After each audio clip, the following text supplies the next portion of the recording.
Algunas escenas de este programa han sido recreadas.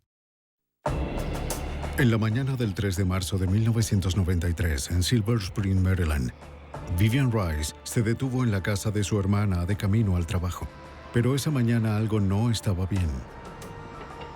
Ambas puertas del garaje se encontraban abiertas y la minivan de su hermana no estaba.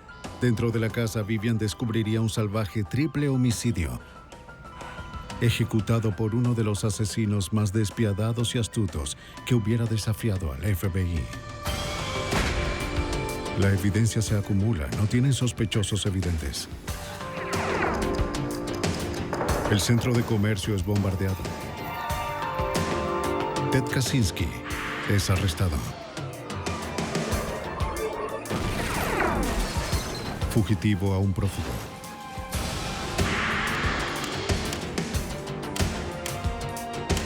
Los archivos del FBI. 3 personas fueron halladas asesinadas en su casa. Parecía un robo que había salido mal. Pero un crimen como este merecía mayor atención.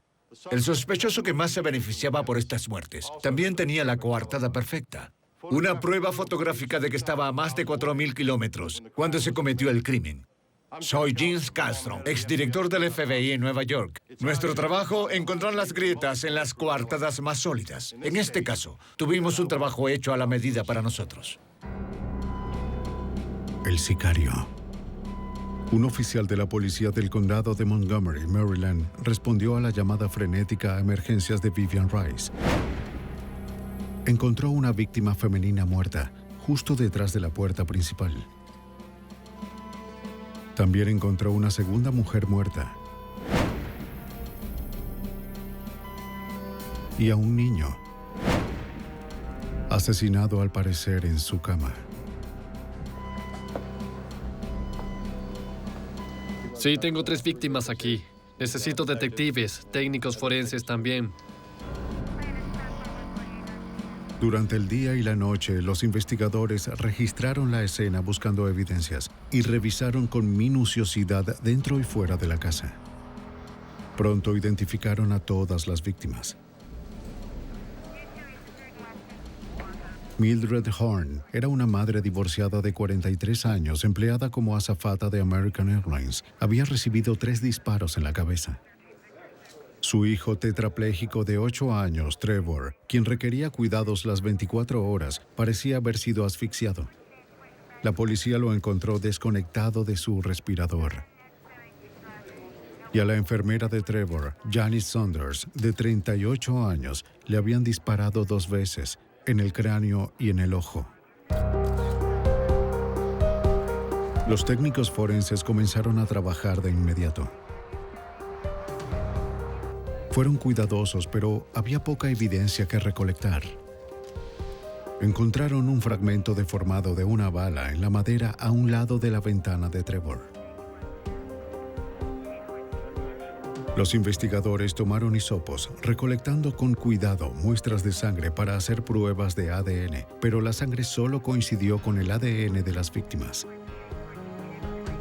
Con tan pocas evidencias que condujeran a los investigadores a un sospechoso, los técnicos buscaron pistas con mayor ahínco, recolectando cualquier cosa que pareciera prometedora. Fuera de la casa, los investigadores encontraron una lima de metal.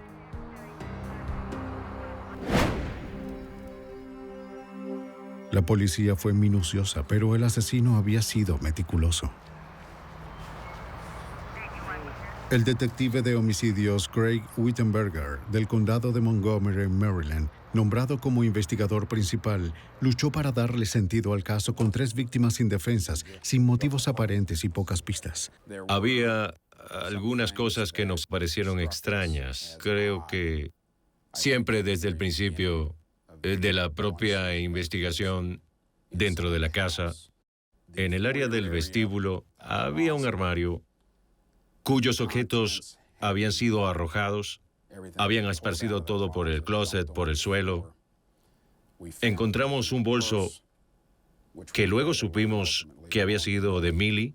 Encontramos muchos equipos electrónicos también de sonido, televisores, mucha joyería, pieles que dejaron ahí sin tocar, lo cual de nuevo parecía extraño. Si esto se trataba de un robo que salió muy mal, algo tenían que llevarse.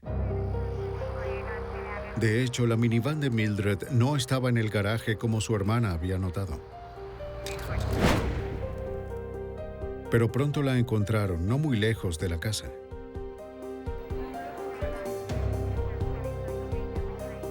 Algunas de las tarjetas de crédito de Mildred también estaban perdidas, pero un trotador las encontró al día siguiente a un costado de la vía. Los investigadores ahora daban por descartado el robo como un motivo. En cambio, se preguntaron si los objetos perdidos eran un intento deliberado del asesino para despistarlos. La escena tenía todas las características de una ejecución profesional bien planificada. A un lado. En cuanto a un sospechoso en la escena del crimen, Vivian dijo que el ex esposo de Mildred, Lawrence Horn, tal vez era el responsable. Le suplicó que lo investigaran. Él pronto se convirtió en el principal sospechoso. Todos los miembros de la familia estaban dándonos esta información que seguía apuntando a Lawrence Horn. Se basaba en la relación tormentosa. En una relación muy tormentosa e inestable que Millie y Lawrence Horn habían tenido por muchos años. Danny, ¿podrías preparar esta batería con el número 5 para mí, por favor? Seguro. Los investigadores descubrieron que entre los años 60 y 70, Horn había sido un productor e ingeniero de grabación importante para Motown Records, acreditado con muchos hits, entre ellos Shotgun, de Junior Walker, y The All Stars. Se casó con Mildred, una azafata, en 1973. Luego se mudó con la Motown de Detroit a Los Ángeles. Bien, hagamos una prueba. Pero cuando la fortuna de la compañía menguó, también lo hizo la suya. 3. Él y Mildred se divorciaron en 1987, pero sus problemas continuaron. Tal como el fiscal adjunto de Maryland, Bob Dean, pronto descubrió. Investigamos a Lawrence Horn en el juzgado aquel día. En particular, nos fijamos en el estatus de sus pagos de manutención y cualquier otro aspecto civil de la batalla civil con su esposa. Lo habían declarado en desacato hace algunos meses por no pagar $18,000 en manutención infantil. Pero al revisar más registros de la corte, los investigadores descubrieron que el 3 de marzo, el día de los asesinatos, el panorama financiero de Horn había mejorado considerablemente. Con la muerte de su esposa e hijo, heredaría $1.7 millones. El dinero provenía de un acuerdo por mala praxis concedido a Trevor cuando una operación de rutina lo dejó con daño cerebral. Ante la muerte de Trevor, el acuerdo también detallaba a sus beneficiarios. Los beneficiarios de Trevor eran obviamente su madre y su padre, y esos eran Millie y Lawrence. Si Millie moría, Lawrence recibía todo. ¿Es usted la señora Horn? A petición del detective Wittenberger, el Departamento de Policía de Los Ángeles contacta a Lawrence Horn a pocas horas de los asesinatos. Lawrence, creo que es mejor que vengas. ¿Qué ocurre? Lo ubicaron en la casa de su madre. Señor Horn. La policía informó a Horn de los asesinatos y se sorprendieron ante su respuesta. Por Dios.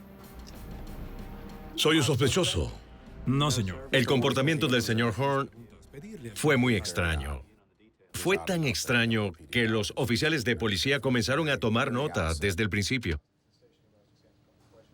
No solo estaba renuente a cooperar y quería un abogado, sino que, en esencia, sus únicas preguntas eran consultas sobre si era un sospechoso en esto. Por favor, siéntese aquí. La policía lo llevó a la estación para hacerle más preguntas. Le preguntaron dónde había estado durante el momento del crimen. Les dijo que estuvo con su novia Shira Bogan y describió sus actividades. Más tarde fue interrogada y corroboró su historia. Estaba en casa. Yo estaba en casa. Si Horn o alguien que había contratado habían cruzado las fronteras estatales para cometer el crimen, habría violado el Estatuto de Viaje Interestatal para ayudar al crimen organizado, un delito federal bajo la jurisdicción del FBI. Ahora el FBI entraba en escena. Un crimen atroz dejó sorprendida a la tranquila comunidad de Silver Spring, Maryland. Un triple homicidio que acabó con la vida de un niño tetrapléjico, su madre y su enfermera. Con el sospechoso principal a más de 4.000 kilómetros en Los Ángeles, surgió la posibilidad de hacer una investigación interestatal. Los detectives locales llamaron al FBI. Está bien. Hasta luego. El agente especial Ed Roach dirigió el caso. ¿Y las fotografías que hemos encontrado? El caso se convirtió en una investigación de costa a costa, ya que el sospechoso principal estaba viviendo en Los Ángeles para ese momento. Así que involucramos a la división del FBI en Los Ángeles. Quizás podríamos ayudar más adelante en la investigación por medio de evaluaciones de perfiles en cuántico o con ayuda del laboratorio del FBI. Desesperados por encontrar más pistas, los investigadores enviaron un equipo canino al sitio donde se encontraron las tarjetas de crédito de Mildred Horn. El equipo pronto recuperó una pieza de metal oxidada muy corroída, pero claramente la parte de un arma. Wittenberger envió la pieza al laboratorio del FBI para un análisis. Los investigadores determinaron que la pieza era el mecanismo disparador de un rifle AR-7. Un arma que se desarma fácilmente en piezas pequeñas para su transporte o para deshacerse de ella, lo cual parecía ser justo lo que el asesino había hecho. También había dado otro paso para distanciarse a sí mismo del arma. Había taladrado el número de serie. A menudo un investigador entrenado puede restituir estos números, pero este asesino los había eliminado por completo.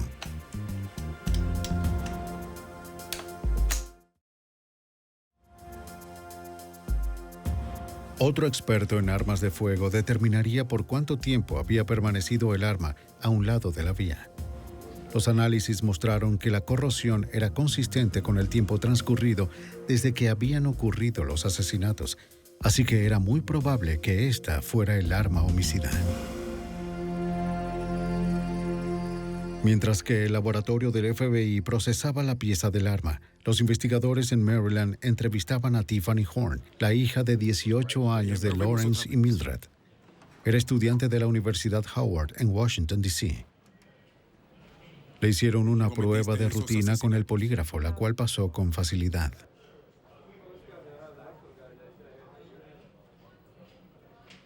¿Cometiste esos asesinatos? No. Más tarde ese día, Tiffany conversó con el detective Wittenberger y le reveló 3 pistas claves.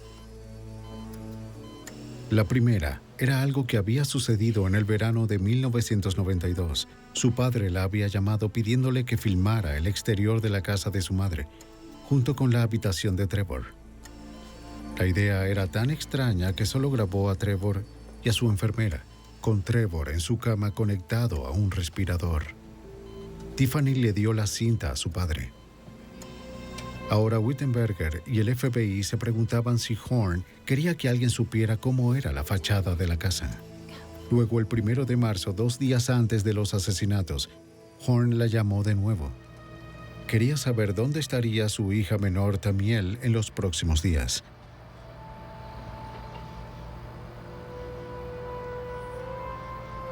Tiffany le dijo que Tamiel iba a estar con su tía Vivian la noche del 2 de marzo, porque su madre saldría en un vuelo temprano en la mañana del 3 de marzo. Eso hizo pensar a los investigadores que Horn ya tenía conocimiento de cuándo iban a ocurrir los asesinatos.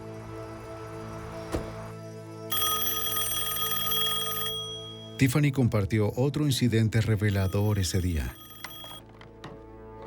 A eso de las 2:30 de la madrugada, el día de los asesinatos, había llamado a su madre por equivocación.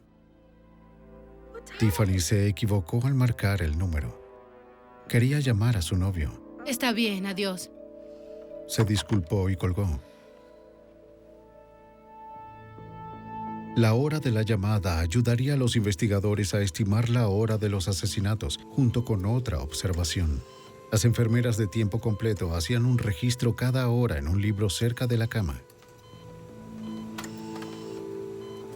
Basado en ello, la llamada de las 2:30, los apuntes a las 2 en el registro de la enfermera, la ausencia de anotaciones a las 3 y los hallazgos de la autopsia, nosotros estimamos que el momento de la muerte había sido entre las 2 y las 3 de la madrugada. El 11 de marzo, cerca de una semana después de los asesinatos, Wittenberger y su compañero viajaron a Los Ángeles. Con el apoyo del Departamento de Policía de Los Ángeles, llegaron con una orden de registro del apartamento de Horn por una causa probable.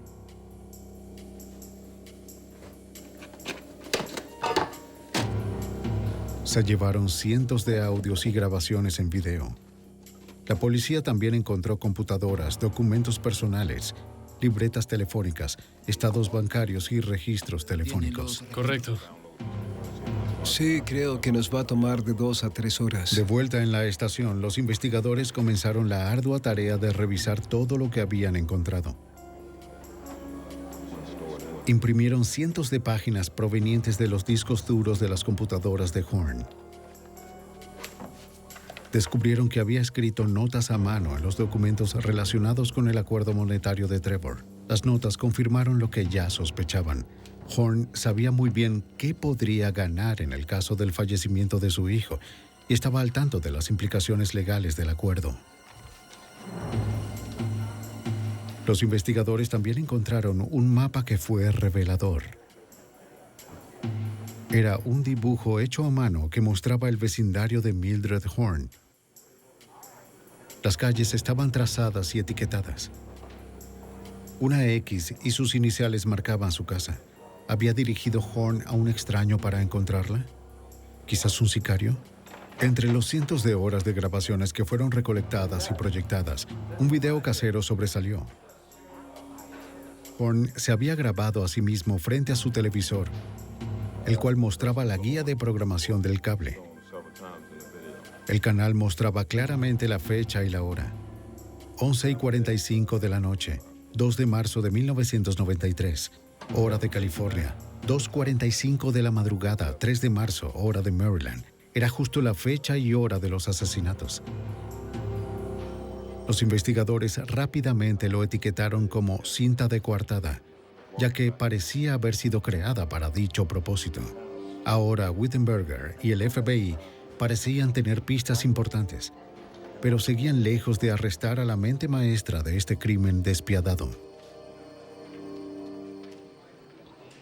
Y como ven, este día parece que no... Cuando los investigadores registraron el apartamento del sospechoso principal del homicidio triple en Los Ángeles, descubrieron una grabación sospechosa. Entre ellos la catalogaron como la cinta de coartada, pero pronto descubrirían una grabación que era aún más incriminatoria. Un extracto de 22 segundos procedente de las docenas de grabaciones de audio. Era de una conversación entre Horn y un hombre desconocido. Hablaban en código, pero su significado era claro.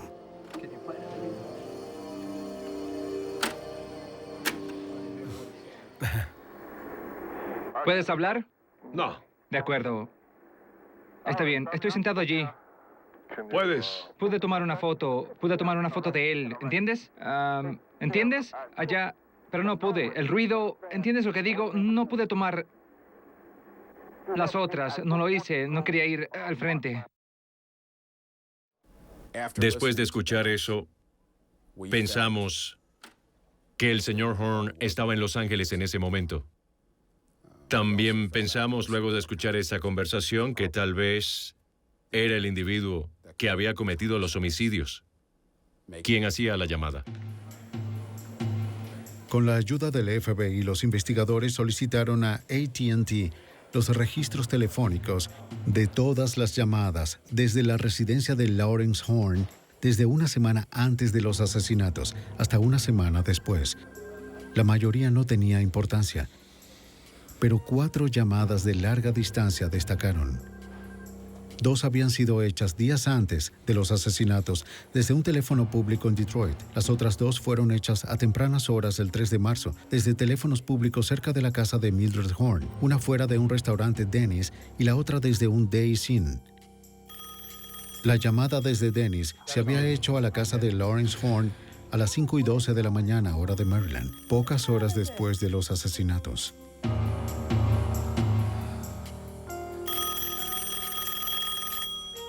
¿Fue la conversación en código de 22 segundos? Sí. ¿Y quién había hecho la llamada?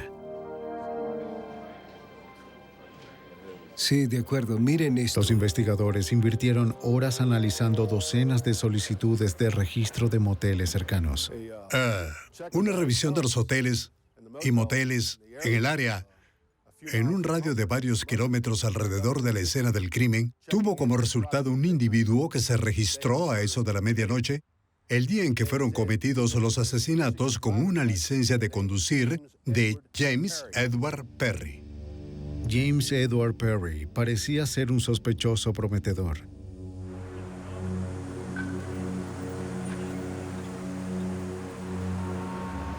Con los orígenes de Lawrence Horn en la industria musical en Detroit y la llamada desde esa ciudad en sus registros telefónicos, quizás había una conexión.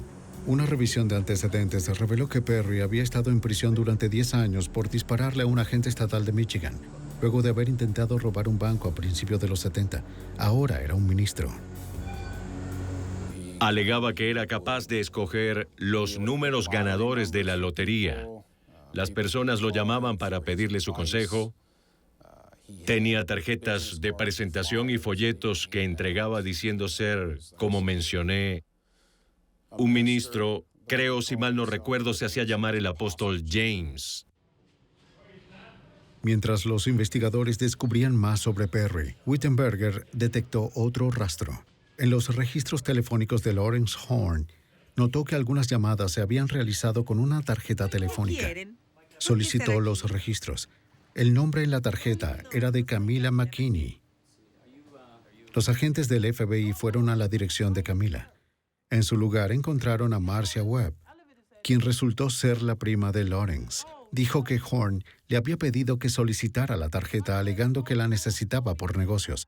Ella inventó el nombre de McKinney. Pensaba que sus problemas previos de pago podrían impedir que obtuviera una tarjeta.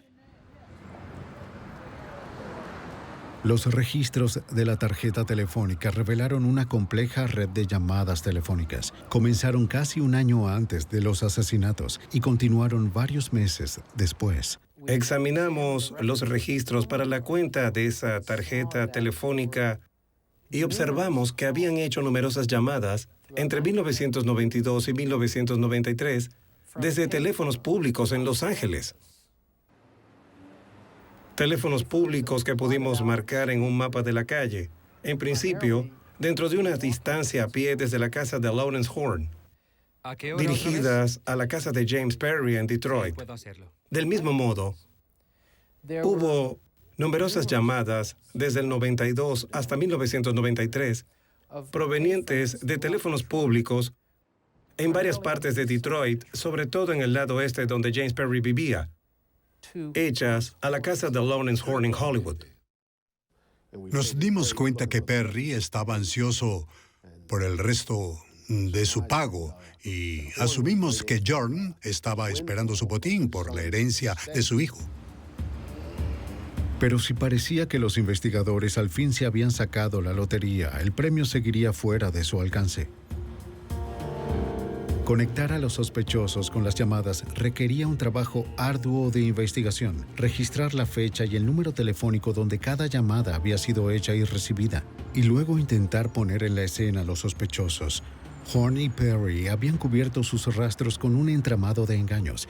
Los investigadores no sabían por dónde continuar y su frustración empezó a surgir. Comenzó con un ritmo en extremo, muy acelerado. Todo aquello era muy intenso. Se trataba de un caso de asesinato con un perfil muy alto. Todo, como ya dije, sucedía muy rápido. Luego, de pronto, se detuvo. La investigación comenzó a detenerse porque todo había cambiado de pronto y nos zambullíamos solo en la documentación. Casi se convierte en un caso de investigación de seguimiento por documentos. Pero Wittenberger y el FBI se mantuvieron sobre el rastro como sabuesos, y a finales de septiembre de 1993 estaban acorralando a James Perry. Comenzaron una vigilancia 24 horas al día, 7 días a la semana. Teníamos a la Policía Estatal de Michigan y al FBI. Ambas agencias acordaron mantenerlo bajo vigilancia en un esfuerzo cooperativo. Fue durante una semana en septiembre que vimos que James Perry pasaba el rato con un sujeto en particular. No sabíamos quién era, hasta que verificamos la matrícula de su auto. Este hombre se llamaba Thomas Turner. Una verificación de antecedentes mostró que Turner, de 52 años, era un camionero por contrato. Lo más significativo fue que era otro de los primos de Lawrence Horn, quien también era un buen amigo de Perry. Los dos se habían conocido en prisión 13 años antes, cuando Perry estaba cumpliendo sentencia por un incidente de tiroteo con un agente de la policía y Turner por robar un banco. Identificar a Turner significaría un cambio importante para el caso.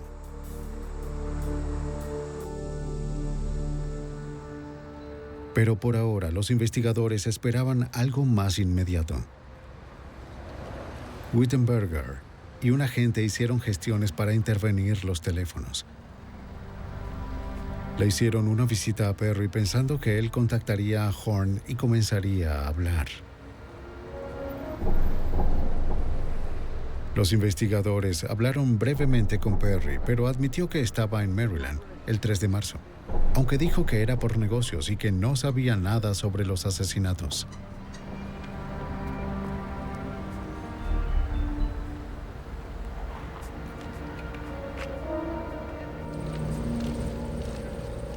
En septiembre de 1993, después de semanas de lucha por una autorización de la corte para intervenir el teléfono de Horn, los agentes finalmente obtuvieron la autorización. El agente especial Roach fue clave para obtener la autorización. Esperábamos oír una conversación incriminatoria entre James Edward Perry y Lawrence Horn. Esperábamos que dijeran algo como: quiero el resto de mi dinero. Hice el asunto. El pago inicial no es suficiente.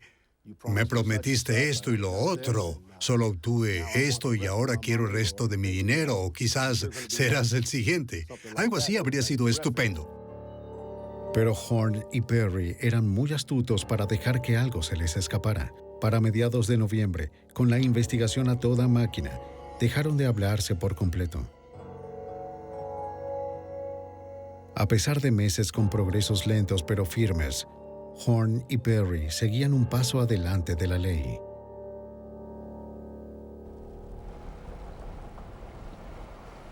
La investigación del FBI de costa a costa de un triple asesinato cometido en Maryland había dejado a los agentes con dificultades para hacer la conexión entre Lawrence Horn de Los Ángeles y James Perry de Detroit con el caso. Los investigadores sabían que los dos hombres conversaban entre ellos, pero no sabían cómo. ¿Estaban usando al ex compañero de prisión de Perry, Thomas Turner, como intermediario? El FBI obtuvo la autorización para intervenir el teléfono de Turner. Sí. Esa era la clave. Tanto Horn como Perry hablaban a menudo con Turner, y este transmitía los mensajes entre ambos, pero eran cuidadosos de no usar un lenguaje que pudiera incriminarlos. Y una vez más, los agentes se encontraron realizando la vieja rutina. Monitoreaban y registraban cientos de llamadas para luego tratar de hacer las conexiones entre los interlocutores. Una vigilancia estaba teniendo lugar de forma activa. Era una vigilancia física en Los Ángeles, hecha sobre Lawrence Horn, mientras que al mismo tiempo la división de Detroit llevaba a cabo una vigilancia electrónica y física sobre Thomas Turner y una vigilancia sobre James Edward Perry.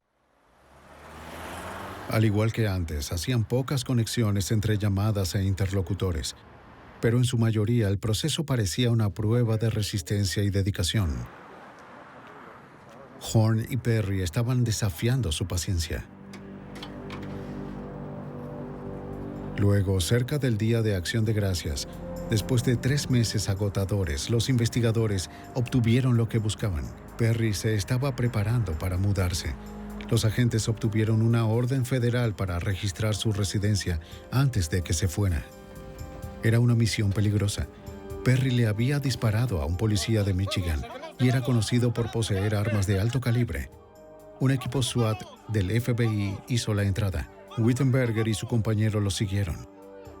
Levantaron a Perry y a su novia de la cama atrapándolos desprevenidos y desarmados.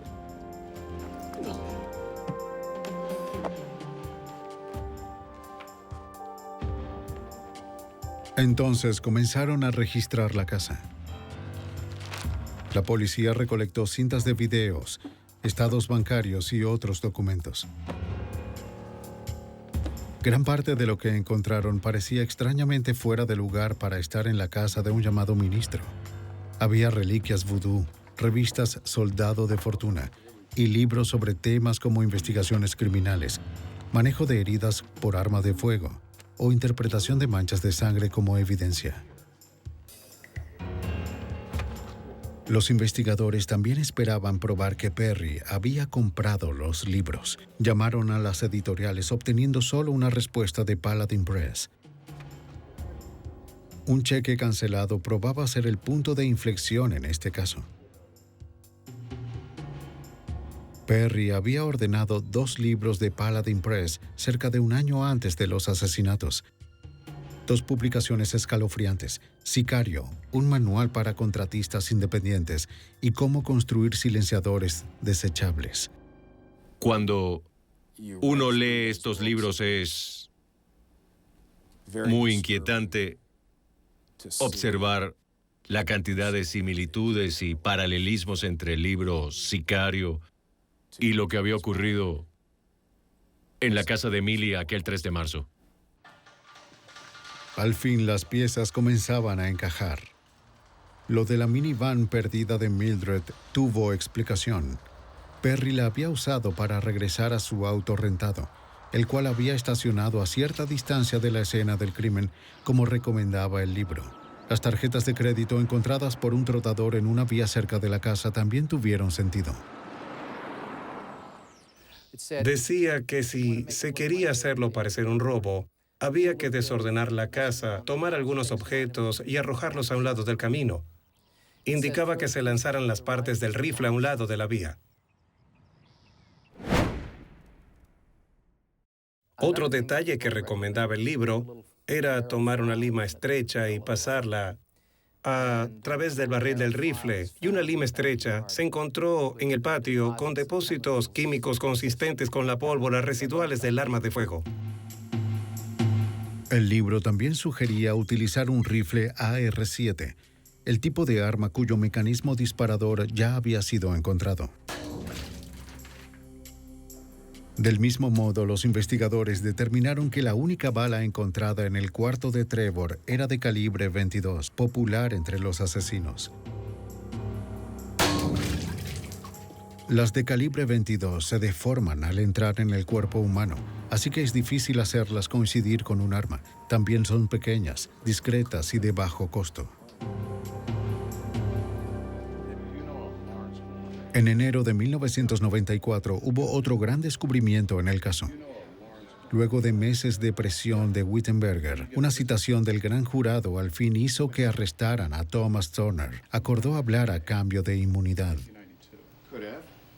En una declaración ante un juzgado en Maryland, Turner indicó que su primo Lawrence Horn lo había visitado en mayo de 1992, 5 meses antes de los asesinatos.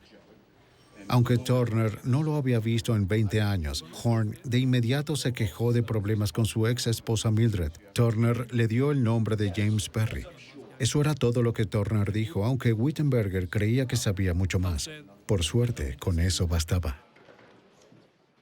En ese momento, debido a lo que sabían de Thomas Turner y lo que habíamos descubierto del libro Sicario y las intervenciones telefónicas, sentimos que estábamos en una posición para establecer una conspiración, para saber que James Perry había, en efecto, llevado a cabo los asesinatos.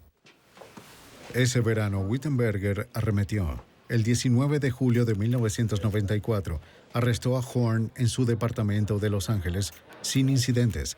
Wittenberger lo interrogó durante 45 minutos en la estación de policía, pero Horn se negó a hablar del crimen. El mismo día, los agentes del FBI en Detroit estaban esperando que un juez firmara las órdenes para arrestar a Perry. Mientras tanto, llevaron a cabo una vigilancia visible. La táctica está hecha para presionar a un sospechoso mientras se aseguran de que no escape. No nos importaba si él los veía o no. No queríamos que fuera una vigilancia conflictiva hasta que las órdenes estuvieran firmadas.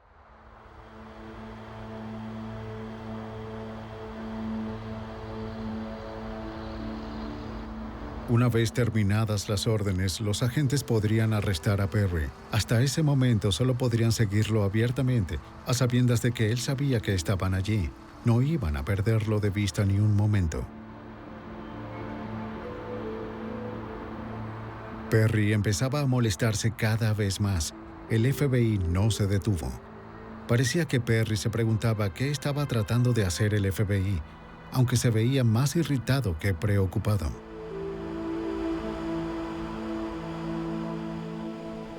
Se fue conduciendo a plena vista de los agentes. No sabían hacia dónde se dirigía, pero lo siguieron de todos modos. Sí, está bien. Vigílalo. Bueno, sigámoslo de cerca. Se detuvo para recoger un amigo. Mira. Un hombre desconocido para los agentes. ¿Quién es él?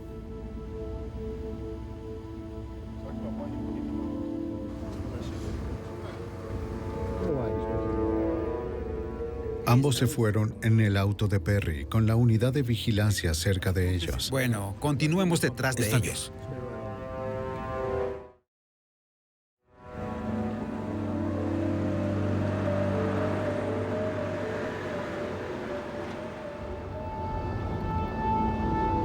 Luego, incrédulos, los agentes se preguntaban hacia dónde se dirigía Perry. Después de solo una hora, el seguimiento constante hizo enojar tanto a Perry que decidió presentar una queja. Increíblemente, llevó su queja directo a la oficina de campo del FBI en Detroit. El momento elegido por Perry no podía ser mejor.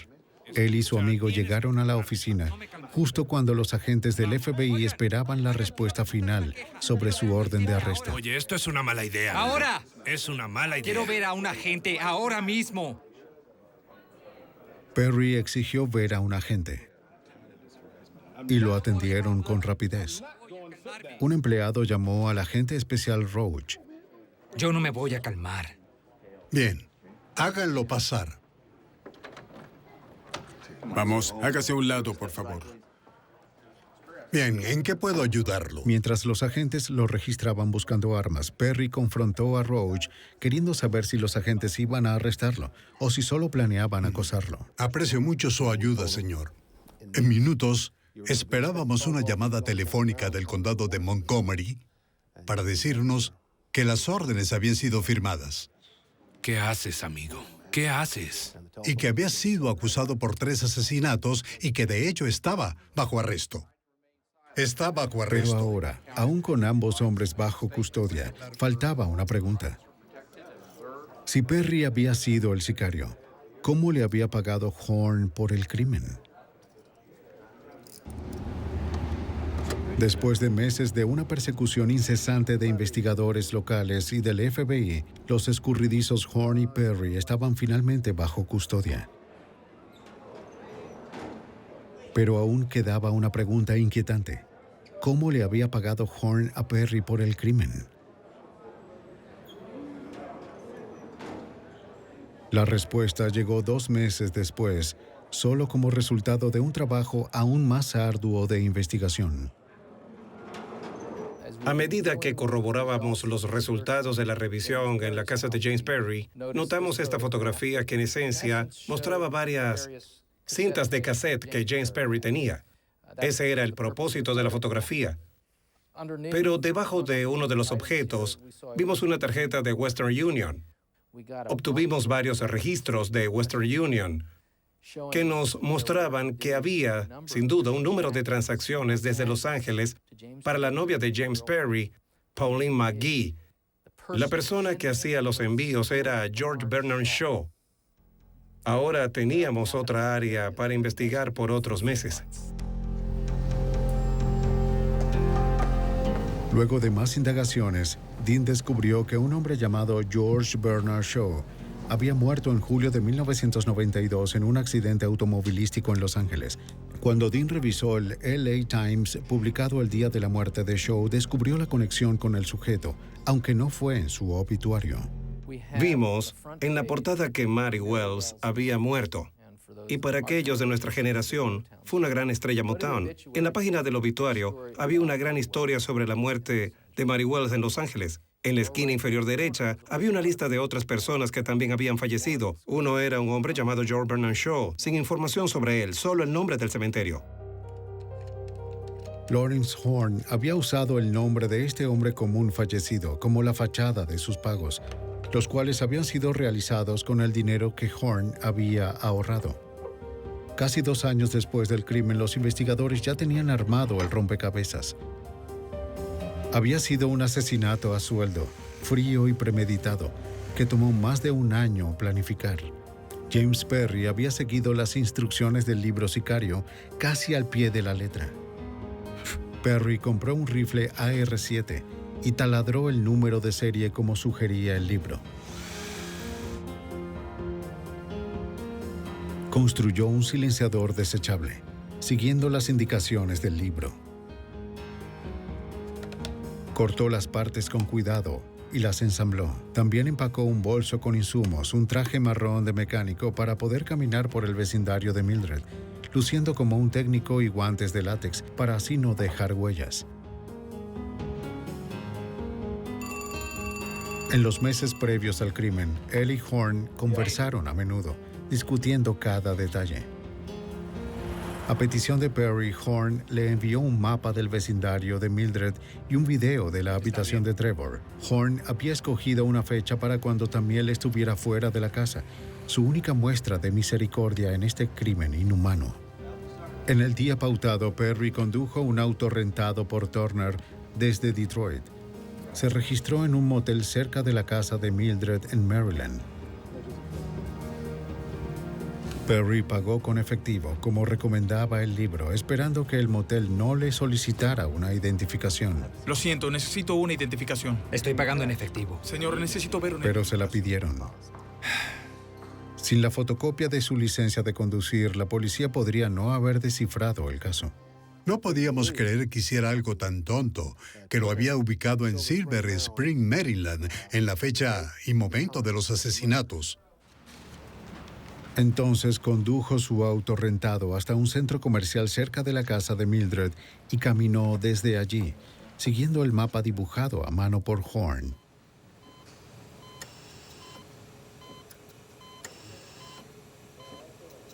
En la casa, desprevenida, la enfermera Janice Saunders hizo un apunte a las 2 de la mañana en su registro médico junto a la cama de Trevor.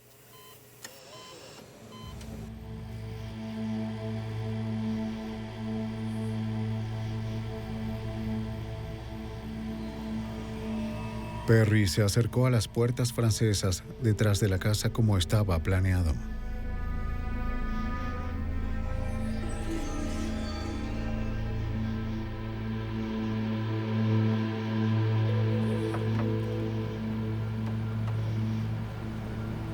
Aunque estaban cerradas, las puertas se abrieron con facilidad.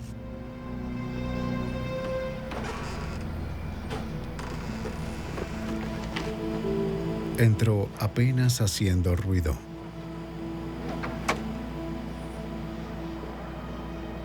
Dentro armó su rifle y el silenciador casero.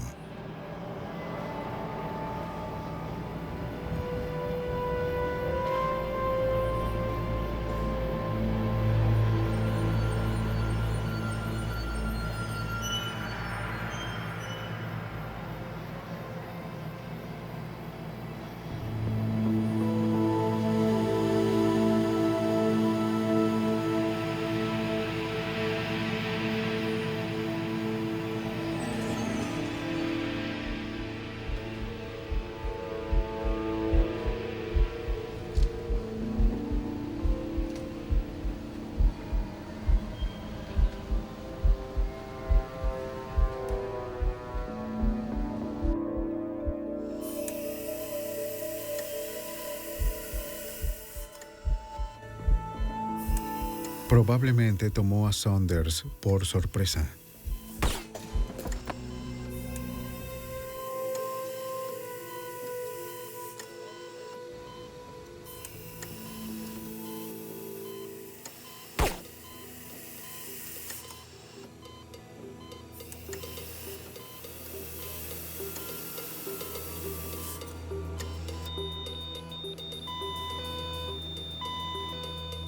Pero cuando el niño dejó de respirar, la alarma médica habló por él.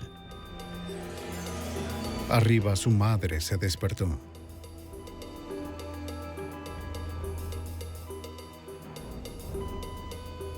Mildred Horn bajó las escaleras para investigar. Allí también se encontró al asesino. Perry le disparó 3 veces a Mildred en la cabeza.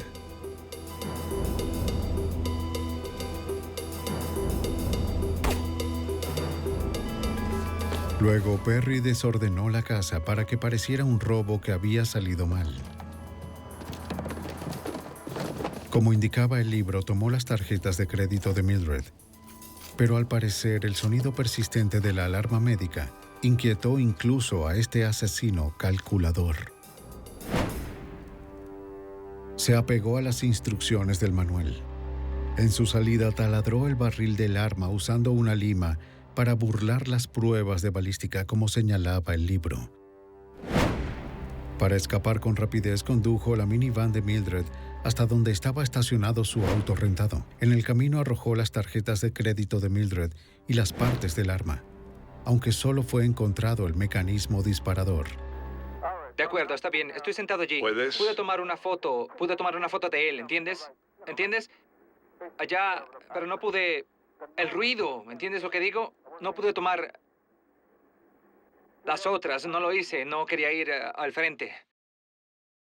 Fue un caso que pudo resolverse gracias a una investigación muy exhaustiva de cada pista posible, de cada pista imaginable, y literalmente pasamos 1 año y medio o 2 trabajando solo en este caso.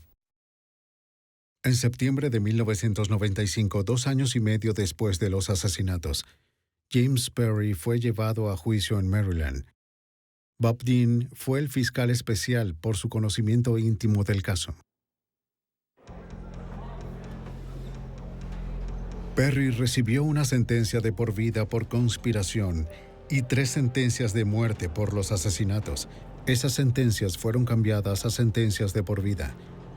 Perry no tiene posibilidades de salir bajo libertad condicional. Nunca ha admitido haber cometido los crímenes. El juicio de Lawrence Horn comenzó ese abril en una corte abarrotada de Maryland. Enfrentó los mismos cargos que Perry. Gran parte de la misma evidencia fue usada. Otra vez Bob Dean participó como fiscal especial. Luego de 5 semanas, el juzgado encontró culpable a Horn de todas las acusaciones. No mostró emoción alguna, y tal como Perry, nunca confesó el crimen. El 13 de mayo, Horn recibió 3 sentencias de muerte sin posibilidad de libertad condicional. Apeló una vez y le fue negada. Creo que tanto el señor Horn como el señor Perry hicieron un muy buen trabajo planificando esto. Y estuvieron muy cerca de salirse con la suya. Habría una victoria agridulce adicional para las familias de las víctimas. Luego de los asesinatos, introdujeron una demanda federal en contra de la editorial de Sicario, un manual técnico para contratistas independientes. A finales de mayo de 1999 ganaron la demanda, incluyendo un acuerdo multimillonario y la promesa de que el editor dejaría de vender el libro.